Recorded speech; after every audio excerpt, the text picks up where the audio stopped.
Welcome to another edition of Swim Easy Speed. Today we're going to look at an age group triathlete who actually was flying in from working overseas. Houston was a layover, and he wanted to see if he could squeeze in a session in between, and absolutely. So we took a look at his stroke. So I'm going to let it play out. You can take a look at what he looked like, and we'll start to talk about it and some of the things that we came up with to address some of the issues in a stroke.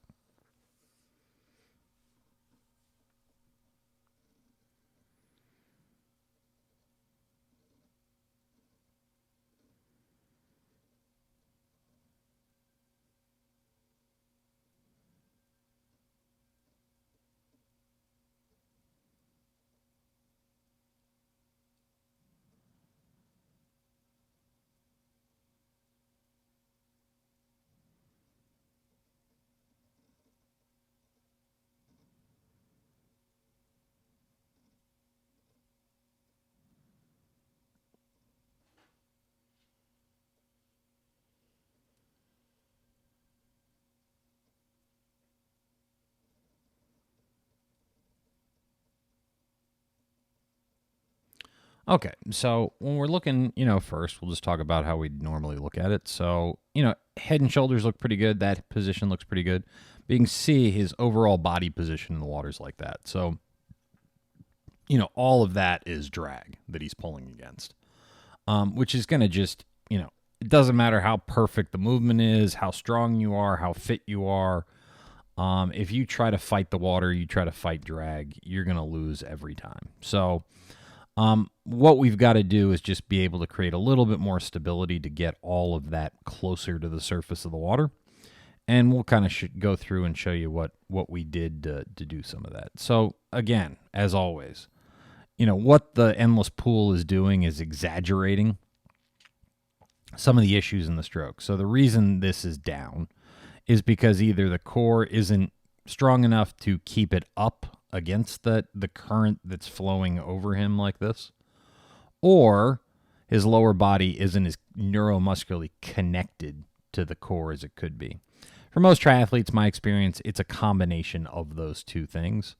So you want to get this more connected, you kick more. You do more kick sets in practice. You want to get your core to engage more, you think about having your core engage more and swimming harder, faster. Get in the weight room, build up some fitness there. So those are some of the ways that you can kind of overcome. So you can see here's kind of that angle in the water that we talked about. All right, so when we're looking here, this would be the kind of fundamental principle thing. You can see, his feet come way apart. That comes in, so you can see he's got some momentum going that direction. The hips already starting to go out. Feet are going that direction. And then when we turn, to get that breath, you can see how much he turns onto the side because we got, both goggles out of the water right here. So boom, boom.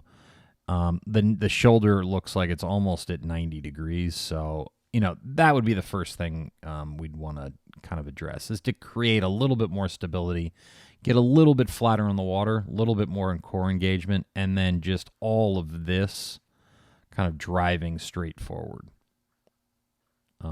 That will be the first thing that we're really going to want to address. So here you can see right there, that goes like that.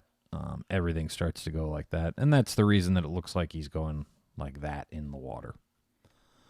When we get to the front, you'll even be able to, it's even more kind of pronounced. So it's even easier to see. So you can see right there, we're just trying to create a little bit more stability. And when you see kind of athletes kind of zigzagging back in the water like that, that's usually just the core is not as engaged as it could be. There's not a lot of stability in the stroke. And then that'll impact, how straight of a line you can hold in open water.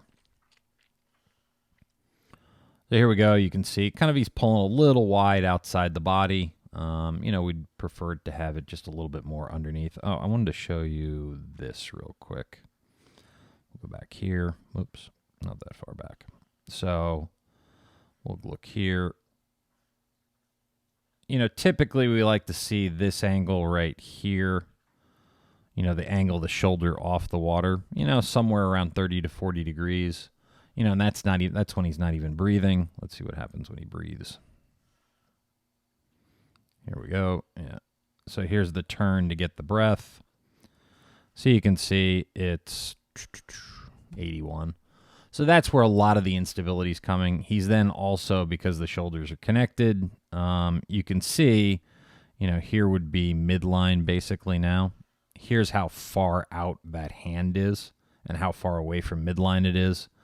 That's really what's going to, make it where you're just not going to have as much leverage on the water, particularly when you're trying to set that catch. We did look at a little bit of, again, some of this is fitness. You can see on this side, when his hand's going through the water, you can see, let's see if we can slow it down just to keep it going. There's a little bit of wobble there. He kind of pulls up his hand and doesn't really apply much force to that right side. Again, we want all of these different muscle groups connected together and working together. That's where the strength is going to come from, to be able to put power on the water. You can see the little zigzag right there as he pulls through the hand, through the water. He's just dumping pressure. Okay, so the first thing we did was just the position 11 drill, and just tried to get him to realize where everything was kind of straight. Straightforward, where everything was in line with your shoulder. We went through a couple rounds of this with a lot of cueing in between, a lot of talking about it, looking at video, to try and get him really long in the water. And you can see he's starting to get better. Then what we did was we kicked with the brick, and you can see he's really struggling to get his feet up. And so what we came to was, this was kind of the difference. So you can see there's still work to do, but the right side is definitely going in the right direction, and he's starting to develop some more stability on the water. So as always, thank you for tuning in, and if you have any questions about this video, please let me know. Also, like, share, subscribe, comment, all of those things I'm more than happy to help out with. If you have any questions, because it helps the channel and helps kind of allow us to keep on giving you free content. So thanks again.